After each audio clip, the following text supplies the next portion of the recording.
Bora fechar o vídeo falando sobre a treta pública e declarada entre dirigentes de Flamengo e Atlético Mineiro. As partes têm se estranhado já há algum tempo.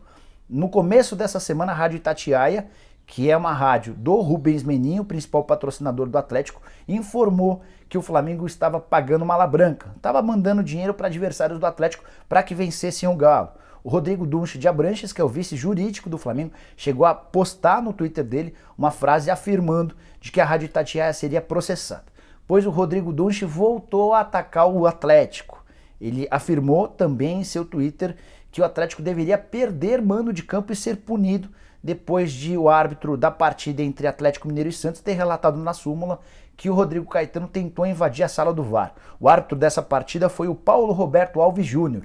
E o Rodrigo Dunche escreveu em seu Twitter o seguinte: quando o clube mandante não proporciona segurança para o trabalho da arbitragem, quando invadem ou tentam invadir a sala onde se pratica a arbitragem por vídeo, a consequência só pode ser uma: perda do mando de campo e punição severa dos invasores/agressores. Vamos aguardar o STJD. Foi uma clara tentativa de um dirigente importante do Flamengo em colocar pressão no Superior Tribunal de Justiça Desportiva contra o grande rival do Flamengo. O Atlético e o Flamengo brigam pelo título do Campeonato Brasileiro.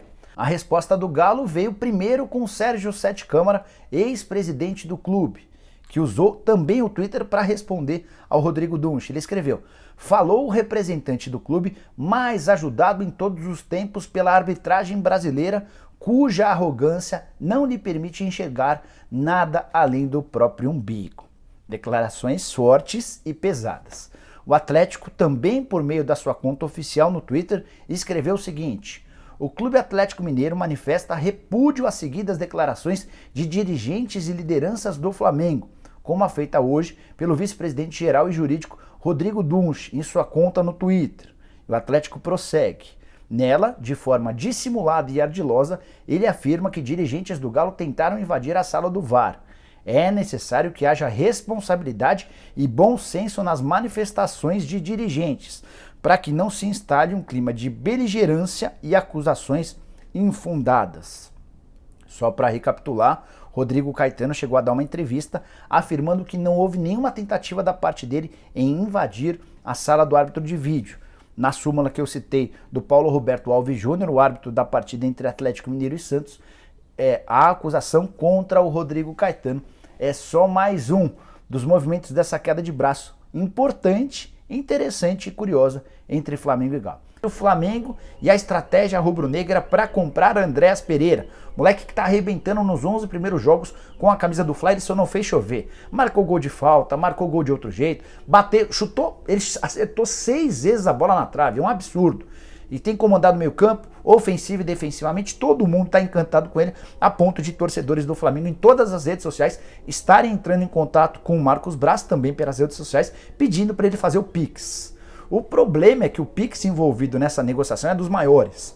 O contrato de empréstimo junto ao Manchester United prevê um pagamento de 20 milhões de euros ou 126 milhões de reais para a compra em definitivo do Andréas Pereira. O Flamengo imagina que dificilmente vai conseguir um abatimento ou um desconto nessas cifras. O que pode talvez acontecer é um parcelamento ainda maior do que o já previsto em contrato.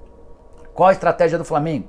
O Flamengo já abriu negociações? Não. E a ideia é tentar não demonstrar nesse momento para o Manchester United um interesse muito grande. Afinal de contas, quanto mais rápido o Flamengo demonstrar interesse, menor a chance que o Flamengo vai ter de conseguir algum parcelamento ou alguma condição melhor de negócio. O que o Flamengo espera? Que nenhum clube europeu apareça na tentativa de comprar o Andréas Pereira e um pouquinho mais para frente, mais perto do fim do contrato, a gente ainda está a 8 meses do fim do contrato, ele está emprestado ao Flamengo até o fim do mês de junho de 2022, aí sim o Flamengo procura o Manchester United para iniciar as negociações.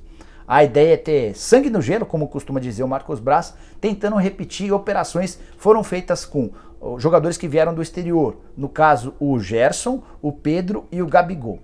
O grande detalhe é que essa operação é a mais alta e mais cara da história do futebol brasileiro.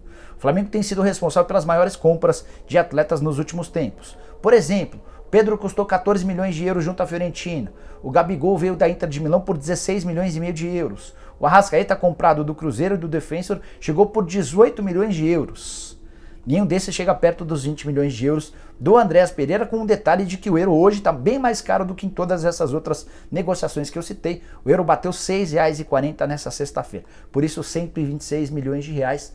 O Flamengo quer calma, promete estar atento, vai tentar mais para frente a contratação e torce para que clubes europeus não manifestem interesse pelo jogador de 25 anos de idade, que de fato está arrebentando. Só para arrematar ainda sobre Flamengo e Andreas Pereira, os dois foram julgados nessa sexta-feira pelo STJD. Aquela história de que o André se apresentou e não cumpriu a quarentena de 14 dias. O STJD absolveu o Flamengo e o Andrés tá tudo limpo, tá tudo tranquilo, liberado. E o André seguirá sendo reforço do Flamengo nas próximas rodadas.